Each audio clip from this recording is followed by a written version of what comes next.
শ্রেণীকক্ষের পরিবেশটা যদি আরও ক্রিয়েটিভ হতো, আরও কনজেনিয়াল হতো, তাহলেও আমরা রেজাল্ট আরও বেশি ভালো করতে পারতাম।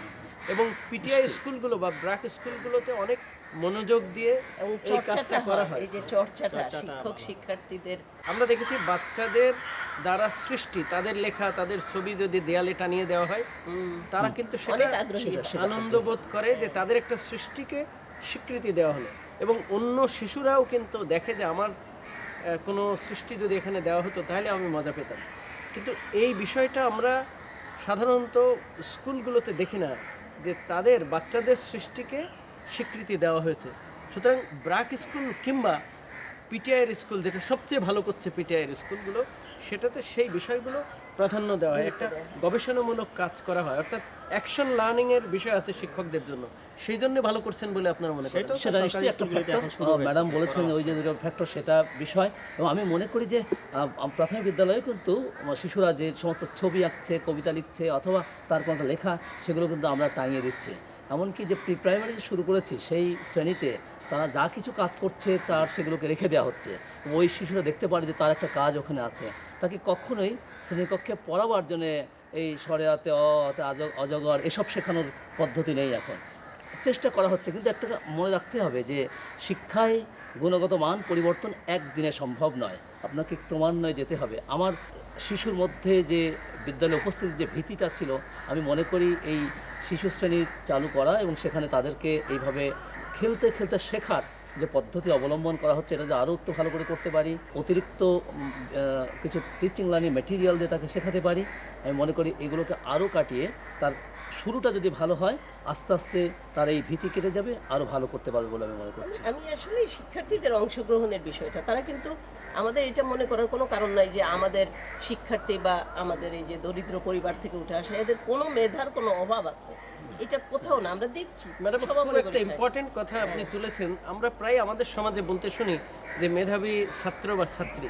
আমরা মনে করি প্রত্যেকেই কিন্তু মেধাবী, তাকে নিয়ে জন্মগ্রহণ সুযোগটা করে। সৃষ্টি করে দেয়া। সুতরাং মেধাবী ছাত্র বা ছাত্রী এই কথাটা বলাটা কিন্তু প্রথম থেকেই কিছু বাচ্চাদেরকে কিন্তু আলাদা করে দেওয়া, রাখা, এবং সেটা তো প্রাথমিক শিক্ষা এবং সমাপনী মেধার পরীক্ষা সেটা চর্চা দূর করার করার চেষ্টা সুযোগটা করেছে। গ্রামেই বেশি, আমরা বৃত্তি শহরে পরীক্ষা কম। কি দেখেছি, শহরে আগে সুযোগ বৃত্তি কম। পরীক্ষা হতো, সমাপনী পরীক্ষা ছিল না। তৃতীয় শ্রেণীর থেকে 20টি বাচ্চাকে আলাদা করে রাখা হতো এবং তাদের উপরেই প্রতিষ্ঠানের সমস্ত নজর ছিল। এখন সেটা নিরসন্দেহ। সেটাকে এখন আর নিরসনের জন্য সেটা নাই। এটা একটা ইতিবাচক দিক আমি মনে করি। ম্যাডাম, আমরা তাহলে বলতে পারি যে সরকার যে এই প্রাথমিক অর্থাৎ পঞ্চম শ্রেণীতে সমাপনী পরীক্ষার ব্যবস্থা করেছেন, সেটা একটা সাংঘাতিক ইতিবাচক একটা ফল রেখেছে, ইতিবাচক একটা ইমপ্রেশন রেখেছে। আমরা যদি আগামীতে এখানে কি কি অসুবিধা আছে সেগুলো যদি আমরা আইডেন্টিফাই করতে পারি, যেমন এখনই আমরা বুঝতে পারছি যে আমাদের একটা অসুবিধা হচ্ছে আমাদের যোগাযোগের আরো উন্নতি করা বা কন্ট্যাক্ট টাওয়ারের উন্নতি করা, এবং স্লাম এরিয়াগুলির দিকে আমাদের নজর যদি দেওয়া। চিন্তা করি আমাদের অভিভাবকদের সচেতন করা, আমাদের আরো অভিভাবকদের যারা ইলিটারেট তাদেরও লিটারেসি করার জন্য আমাদের আরো ব্যবস্থা নেওয়া দরকার। তৃতীয় আর একটা ব্যবস্থা আমরা যদি মনে করি যে আমাদের শিক্ষকদের রেশিওটা আরো একটু ফেভারেবল করা, তার কারণ আমরা দেখেছি যে শিক্ষকের হার কম। একটু আগেই মহাপরিচালক মহোদয় বলেছেন যে কেন পিটিআই এর ভালো, তখন রেশিওটা ভালো। কিন্তু আমরা আবার লক্ষ্য করেছি যে আগে আমাদের শিক্ষক রিক্রুটমেন্ট, তারপরে সহযোগীদের রিক্রুটমেন্ট করা। প্রধান শিক্ষককে অধিকাংশ সময় দৌড়াদৌড়ি করতে হয় উপজেলা সদরের সাথে, তার রিপোর্ট রিটার্ন ইত্যাদি ইত্যাদি অন্যান্য কাজকর্ম নিয়ে। আমরা অতিরিক্ত যে লোকটিকে দপ্তরি বা নাইট গার্ড হিসেবে নিয়োগ করছি, তিনি এই সহায়ক কাজগুলো করবেন, যাতে করে আমার শিক্ষককে বিদ্যালয় পরিষ্কার পরিচ্ছন্ন করতে না হয়, আমার প্রধান শিক্ষককে ওই কাজে ব্যস্ত থাকতে না হয়। বিদ্যালয়ে যদি শিক্ষক পরিষ্কার পরিচ্ছন্ন করেন, তাহলে তো শিক্ষার্থীরাও অনুপ্রাণিত হবে যে নিজে হাতে এই কাজগুলো করতে হয়। সুতরাং শ্রমের প্রতি একটা মর্যাদাশীল জন্য স্যার একজন লোক দরকার আছে, কারণ এখন অনেক শিক্ষা প্রতিষ্ঠানে কম্পিউটার হয়ে গেছে, আইসিটি বেসড সমস্ত কিছু মিলিয়ে একজন লোক এখানে ধরেন প্রয়োজন আছে। শিক্ষা প্রশাসনে নাই, ব্যবস্থাপনায় নাই, প্রয়োজন আছে। সাধারণ নাগরিক হিসেবে একটা কথা বলতে পারি, যেটা হলো আমাদের কিন্তু শিক্ষাক্ষেত্রে বিনিয়োগটা বাড়াতেই হবে। এটা এখানে দেব না ওখানে দেব না, দিতেই হবে। যদি দপ্তরি প্রয়োজন হয়, প্রায়োরিটি, দপ্তরে হবে। আমাদের প্রায়োরিটি কিন্তু শিক্ষা দিতেই হবে। প্রশিক্ষিত শিক্ষক ক্লাসরুমের ভেতরে দেয়া দরকার, খুব এটা একটা বড় প্রায়োরিটি। এবং আমি যদি বলি আমাদের বিনিয়োগটা কিন্তু বাংলাদেশে এখনো শিক্ষায় আমরা আমরা মনে করি না 2.3% বিনিয়োগ করে অন্য। এবং তাতে করে শিক্ষার্থীর প্রতি কি আসে তবে আমি বলি তাও কয়দিন আগে 2.1% ছিল, এখন একটু বেড়ে একটুখানি 2.3% হয়েছে। এবং সেখানেই একটা কথা যদি বলতে পারি, সেটা হলো যে ইউরোপে শিক্ষার্থী প্রতি কত খরচ ব্যয় $3,000 মতো, আর আমরা $50 করি না। সেখানে আমরা শিক্ষার মান নিয়ে কি করে কথা বলি বলেন? বিনিয়োগটা তো করতে হবে যেখানে কিন্তু যা ম্যাডাম দরকার। আমরা খেয়াল করেছি যে ইউরোপে একটা 1200 শিক্ষার্থীর একটা স্কুলে প্রায় 140 কোটি টাকা ব্যয় করা হয়, কিন্তু আমাদের এখানে 1 কোটিও ব্যয় করা হয় না। কিন্তু আমরা যদি তুলনা করি ফলাফল, সেটা তখন ঠিক আছে। দেখবো আমরা বেশি ফল দিচ্ছি। প্রতিবন্ধকতার মধ্যে অনেক আসছে, কিন্তু সেখানে বিনিয়োগের ক্ষেত্রে আমার আইদার অর এটা না আর কি। যে এখানে করবো বেশি না এখানে কম, যেখানে করা দরকার করতে হবে। আমরা লক্ষ্য করেছি যে সরকারি প্রাথমিক বিদ্যালয়ের তুলনায় বেসরকারি প্রাথমিক বিদ্যালয়ের ফলাফল খারাপ, কিন্তু সরকার এখন একটা সিদ্ধান্ত নিয়েছে সকল বেসরকারি প্রাথমিক বিদ্যালয় সরকারি হবে। এটা হলে কি আপনি মনে করেন যে এটা আরও ভালো হবে? পরীক্ষার ফলাফল আরও বেশি শিক্ষার্থীরা স্কুলে আসবে, আরও ঝরে পড়ার হার কমে যাবে? আপনার কি মনে হয়? আপনি তো ফিল্ডে কাজ করছেন। বেসরকারি প্রতিষ্ঠান গুলির সংখ্যা অনেক আমাদের দেশে এখন। সেই প্রতিষ্ঠানগুলিতে যে শিক্ষকরা কাজ করেন, যে মিনিমাম বেতন পান 5,000 টাকা এখন পাচ্ছেন, সেটা আমি মনে করি অনেক মিনিমাম এই সময়ে।